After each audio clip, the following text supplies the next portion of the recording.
this is, again, off topic, but if you do that, there's less pressure on you cramming for a test, so to speak, and just learning the material. And then before you know it, you've got habits. This is way off topic.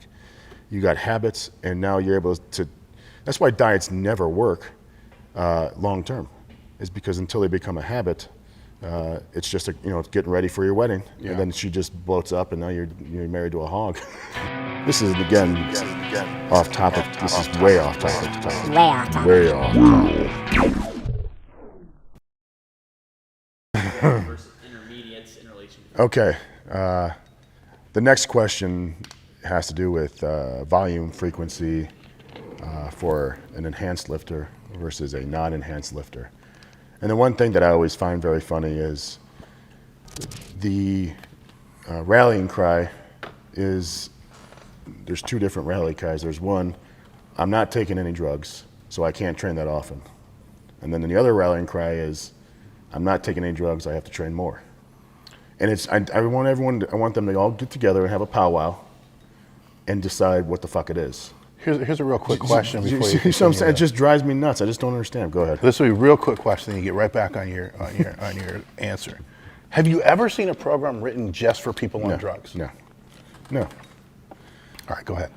Well, what I'm saying is, but I mean, you don't say like, here's the program for guys on test and D-ball. Here's the program for the guys on clean. Here's the program for the guys on peptides. Yeah. You don't see the peptide program. The funny thing is there's a couple different things I'd like to touch on. Well, that's, now I just realized, well, then they'll come back and say, well, every program's written for someone on drugs. And I'm like, well, if that was the case, none of them would work. None of them would work. So, oh boy, where am I going with this?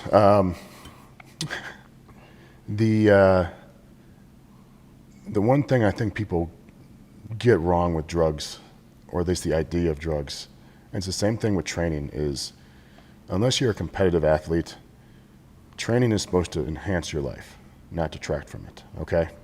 Like, I get this question all the time, and you'll laugh, because you were there and I was there, is, Jim, Dave, I've been training 4 days a week, I've been doing this, this, and this, I feel fucking great, my lifts are going up, I want to add an extra day.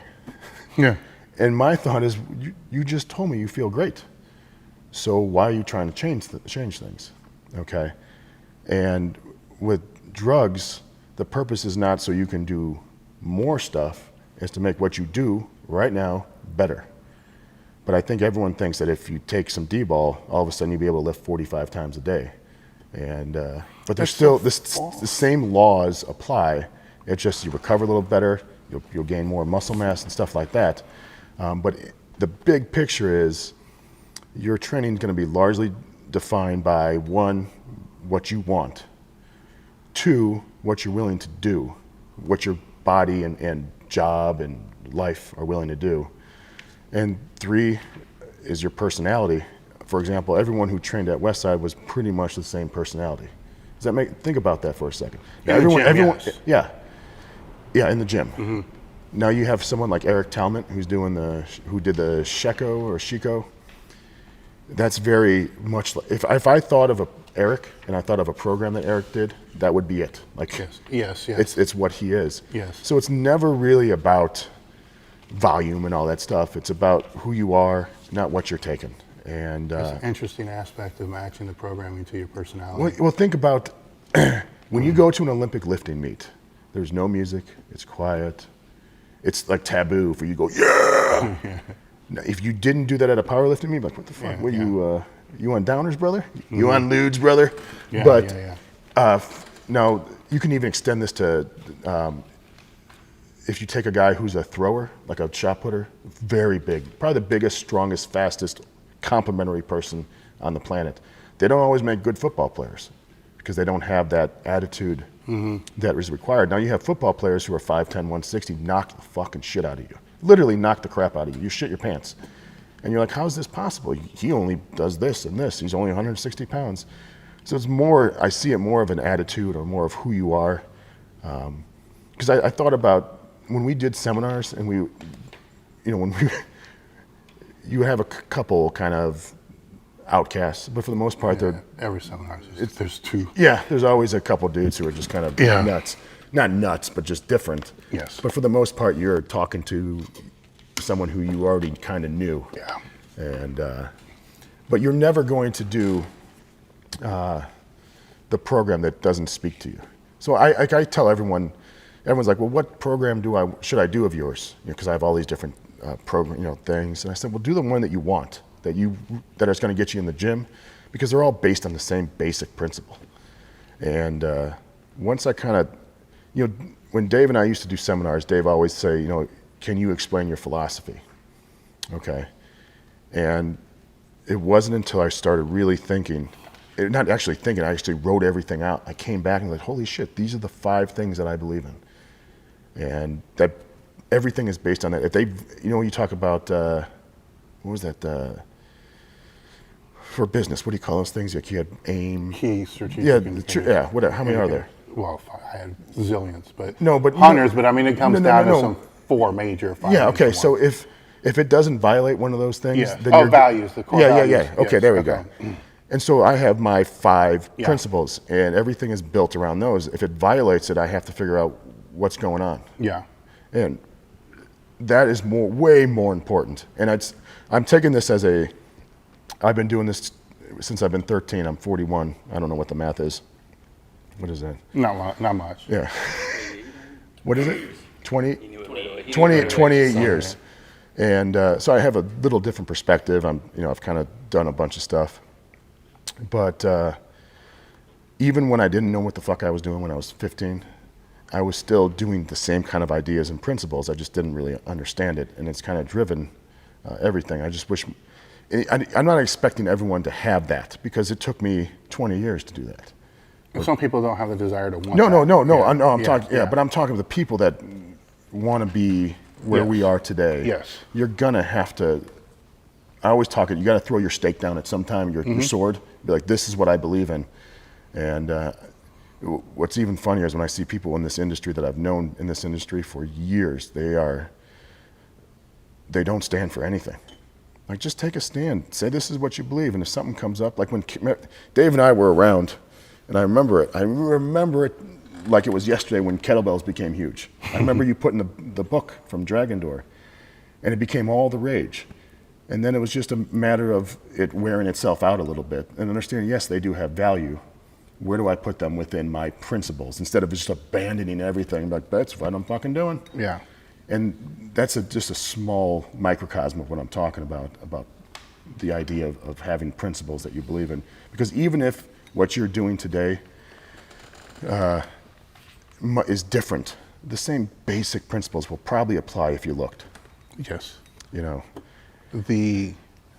Going to the. you imagine running your business without some basic principles? You can't. You can't even run your fucking life. You can't. Or You if they can't. do, then you're all over the place and you suck. And if you tried to, because this is part of what I do in some of the business mentoring, if people that try to, but they haven't established their own core values, then they're going to be stressed all the time. They're not going to be able to sleep. They're going to be making decisions that are violating their values. Whenever you violate one of your values, you're going to be stressed. It's a given. It's in your DNA. Your values are developed, as you're a child. By the time you're a teenager, they're done. Yeah. There's not a whole hell of a lot that's going to happen from there. So you start running a business and start making decisions that impact your life and other people's lives that are in complete violation of that. Well, either you can't sleep, you're stressed, or you get used to the stress and now your values have become 2 standard deviations away what they once used to be, and then just continue. Then you become a completely different person. So I call that not being grounded. Going back to You gotta have your anchor. yes, exactly. Going back to the drug thing with Is that what we're talking about? yeah, it was like drugs and frequency But of training. this is what we're talking. It's not that. It's a bigger picture. It's always a deeper rooted Yeah. picture. Always. I mean, people will ask you a real surface question like, what exercise do I need to do to make my bench press better? That's a surface question. Yeah. I mean, you start drilling into it and then you find out their technique just sucks, Yeah. or they're hurt. I mean, it's the first question asked is never the actual answer. But what I've found with the programming in anabolics or performance enhancing drugs is fortunately or unfortunately, I've been around people on anabolics pretty much my entire life. Both drug-free. It's a weird reality, isn't it? It really is. Fucking honest to God, it is. I can't think of a time in my life, before I started training that I wasn't around somebody who was taking something. But I don't want people to confuse that, because I made a statement before saying that I think 80% of the sport of powerlifting is clean. I still believe that 100%. I think people overestimate the number of competitors in the sport who are actually on, because the spotlight only shows the people who typically are. And that's the same with football. People can say all they want, NFL players are all juiced to the gill. Well, you know what? Some may be, some may not be, but you start dropping down to the collegiate level, the high school level, junior high level, that drops. So there's only a small, very small percentage of total football players. So, you got to keep perspective. But what I've seen with the lifters who were on compared to lifters at the same level and the same strength, I could even say same weight class, same total. The lifters who were on couldn't handle the same volume of training as the lifters who were clean. Especially when they start upping and increasing. And I have theories on that. One of the theories I have on that is their ability to contract, produce force and torque, out of they're pulling more muscle out of every rep they flex on. So they're wearing out faster, than what a raw or a drug-free lifter would be. It's a theory. I don't know if it's ever proven, but I've seen it time and time and time again. And so typically, if I know a lifter's on and they're starting to ramp shit up, I know the volume has to go down, because they don't have the lung capacity, they can't recover. It just wears them to shit. You should probably point out too, when you talk about ramping up, it's not 500 milligrams a week. No, we're not talking HRT doses here. No, we're talking. No. And I think that needs to be pointed out, because there's a point of, I don't want to say diminishing returns, but there's a point where, I can do a little bit more to, I'm taking so much poop. Yes. That, eating a salad makes my stomach, Yeah, exactly. There's a little bit, Yeah, if somebody goes on, they don't want to double the volume, because it's still training. Regardless of the fact that you may be able to recover a little bit better, you're going to recover a little bit better from what you're currently doing. You go and throw most shit on there, you may not recover better from that. There's always the other variable of, what if your shit's fake? Well, then you're fucked. So just make sure you get gyno. Exactly. That's another. Then there's a whole second part of this whole thing, which the training philosophy. What we were talking about earlier was That's not even the fucking question. How we got tied into this, I don't know, but fucking we're in it now. When I talk to a lot of coaches, and I don't work with a lot of beginner lifters, and it's or even intermediate for that matter, some here and there, seminars and stuff like that.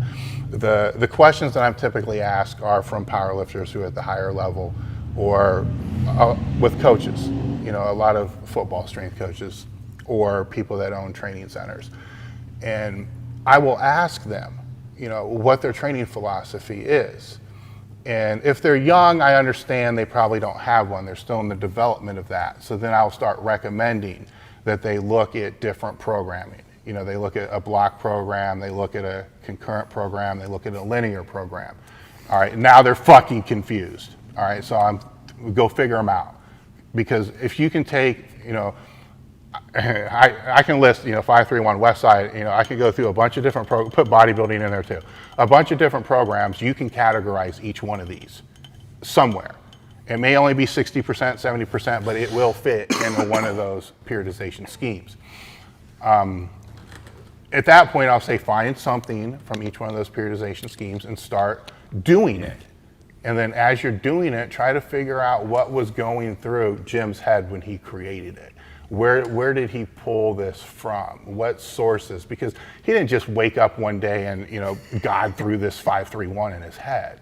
There were multiple sources, and programs and experience and all this that gets dumped into that pukes out this 531, which doesn't just happen in a 6-week period of time, by the way. I can do a whole 20 minutes on how I saw it evolve, which would probably be interesting to do. But it didn't just fall out of the sky, by any stretch of the imagination. And so when I ask those coaches to get back on point, when I ask those coaches and I have them use this table right here, and I have a dry erase marker, start writing down everything that you know. You've been training for 25 years. Let's start with the things that you know that work for you. All right, and then by the time we're done, and I try to get them to fill up about 3/4 of the table, I'll say, right now, what you've told me is you understand 70% of everything that has to do with the training of the population for yourself and your athletes. The only thing that you need is that 30% over here in the corner. Why in the fuck do you want to buy a new table? You know, now let's define everything you already know, because you've been doing this for 30 years. If you've been doing it for 30 years and you've made no progress and you haven't learned anything. Yeah, well, what's funny is the principles that I base all my training on didn't happen until I wrote everything down. Exactly. And that's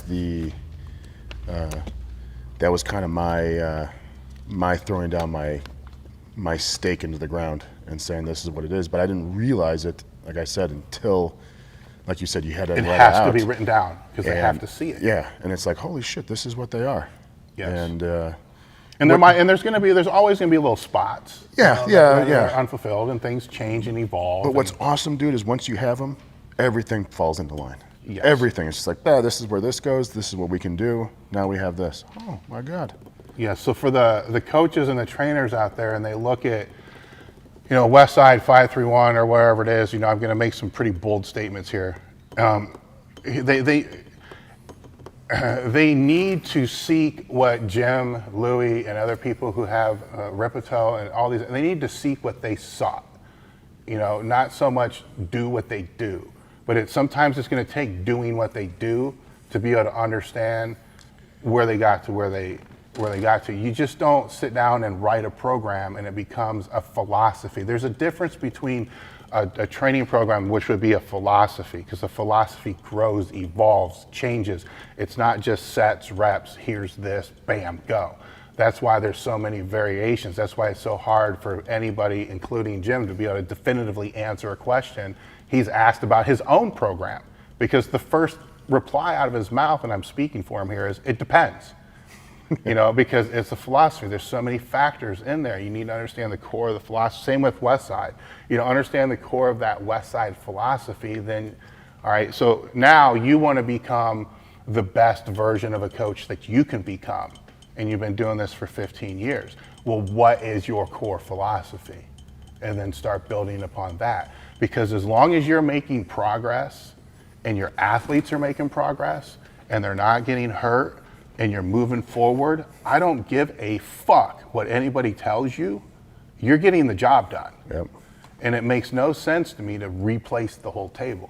Now, when you're young, you're gonna be replacing a lot of fucking tables. You're gonna be busting tables left and right, just like everybody else had to when they were growing up and learning. That's part of the process. You're just not gonna come out with your own table, I guess, And I have my own personal philosophy, but I made a decision years ago that my philosophy on training was to help other people discover theirs. That's what I want to do. That's where my calling is. That's different. So people will ask me, what do you think of this? What do you think of this? What do you think of this? I think they're all fucking great if you can learn from it and it helps you uncover your own philosophy. Now, to sidestep, some people don't give a fuck. They just want a training program that's going to help them get better. And that's the majority. That's the majority, yeah. By far the majority. Not even. All right. Then you look for those people who have programs based upon a philosophy. Yep. You don't look for the Cracker Jack program because it's not based on any base. It doesn't have any deep roots. Deep-rooted programs last. They'll be around longer than the people who created it. Yep. So people can bitch all they want about HIIT training. Some people may even not even know what the fuck I'm talking about. God, remember when that was huge? Yeah, it's still around though. So there's a base there. And it's, like it or not, it's a philosophy that works with a lot of people, and there's that base. But any philosophy, if you just take it at its core value and you use it, you make progress, then you stop making progress, you have to know how to manipulate the variables. And if you don't know how to manipulate the variables, then your base needs more development. And so it's a constant process of learning to a point. You get to a certain point, that constant process of learning becomes a constant process of the experiments of the subjects that are doing the program you're under. So you can't go and if I go and ask Jim a program about 531 or Louis a program about Westside, or Paul Check about what he does, or Paulo Quinn, or any of these guys that have these deep-rooted training philosophies, the last thing I expect them to tell me is that their program is flawed. I do not expect to hear that. If I expect that, then I know they have doubt.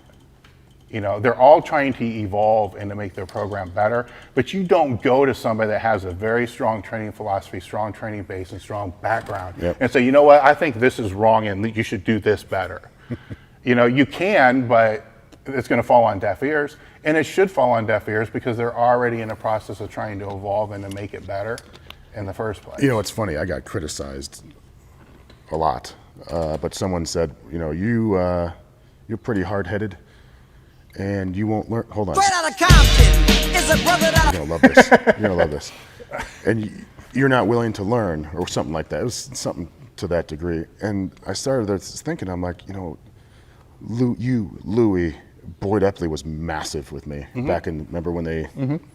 And so I'm thinking about all this stuff, and I said, when you have to get to a certain point where you have to discriminate who you learn from. Is that right? You can't just this guy does this, and it's a weird world where everyone thinks that you should learn from their slice of the pie or whatever. And it's like, dude, you're doing up downs for conditioning. That's not something I'm going to learn from.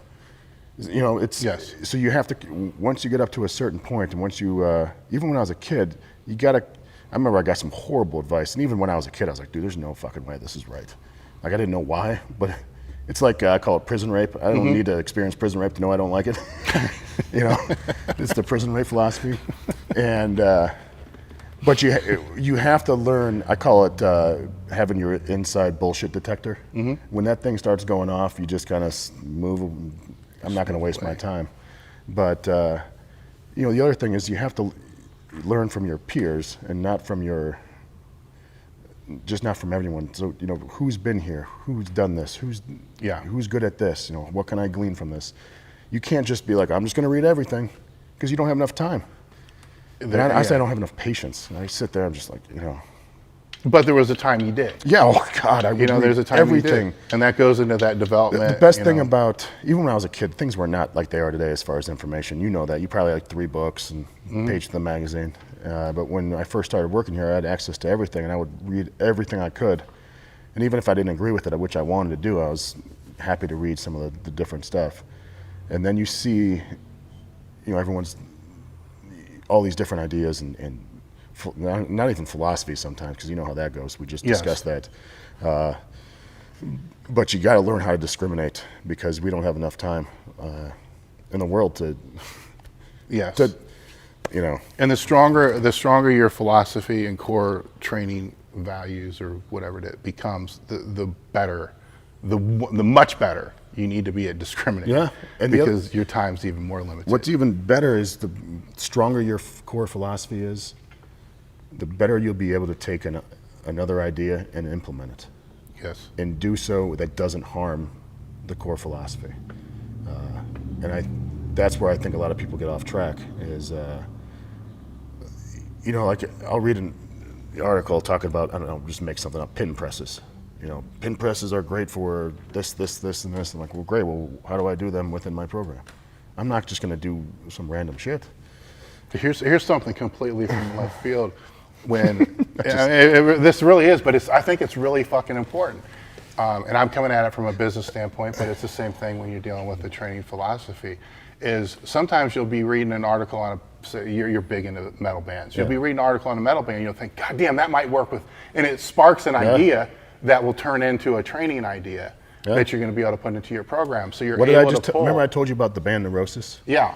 And we have all these different bands, but they don't sound like the band. That's what developing your philosophy is taking and all of a sudden you have something like, that doesn't look like this. Like, well, it's not, but it's what'd you call it?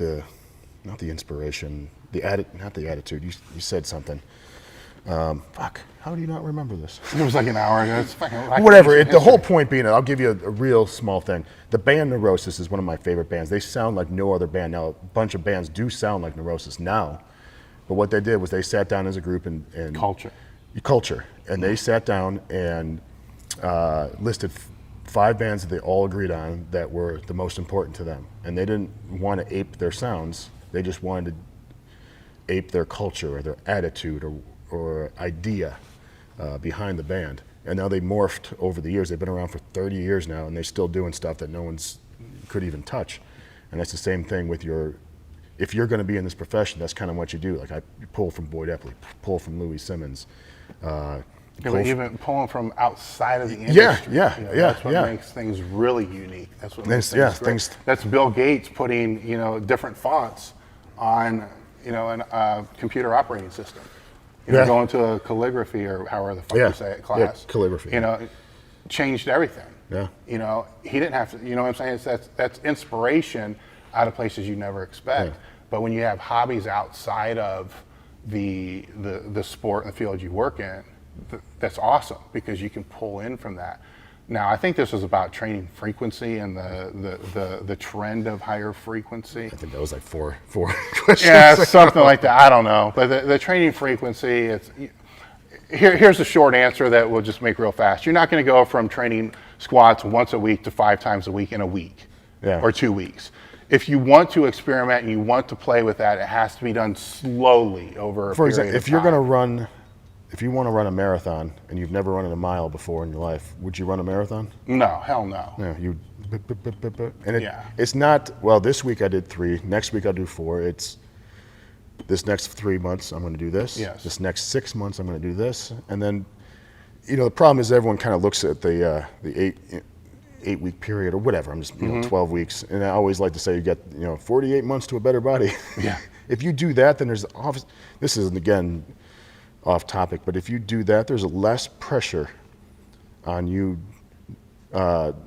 cramming for a test, so to speak, and just learning the material. And then before you know it, you've got habits. This is way off topic.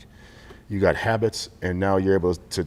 That's why diets never work long term, is because until they become a habit. It's just it's getting ready for your wedding, and then she just bloats up, and now you're married to a hog. I probably didn't win anyone over with that one. No, but bacon's good. Yeah. But just slicing your wife a little off the ham hock there. But that if you embrace and understand why you're doing what you're doing, and develop good habits, then over the long term, whether it's training frequency or whatever, you're going to have better results. The problem is, of course, the people who generally train or into training, Dave once told me it's about 3 years. That's pretty much what we have, and anyone that's outside of that is a little is an outlier, really. Yeah, most people aren't going to last 3 years. Yeah. To throw a really, really basic example of just frequency and increase of frequency, when I was at Westside and actually did what Louis told me to do, everything he told me to do, which none of us actually did everything he told us to do, and I think maybe I might have been a little healthier if I did, looking back now. When I did what I was supposed to do, I was training legs every day. It would have been with a sled. And we have this rule, the empirical rule of 60%, which I'm not sure where the fuck it came from, but that's a SIF thing. Yeah, the first day, was dragging heavier. But then you got to put like a 10-pound plate eventually. Yeah. Then the second day was 60% of the first, the third day was 60% of the second, and then you went right back to the first again. And this just kept rotating through. So that's a very, very basic example of a very elementary exercise to be able to train your legs with not a lot of tissue breakdown. But it wasn't just thrown in, it was thrown in with some type of periodization. Again, we talk about programming, conditioning, or other things. That's, everything can't be full tilt, but that's,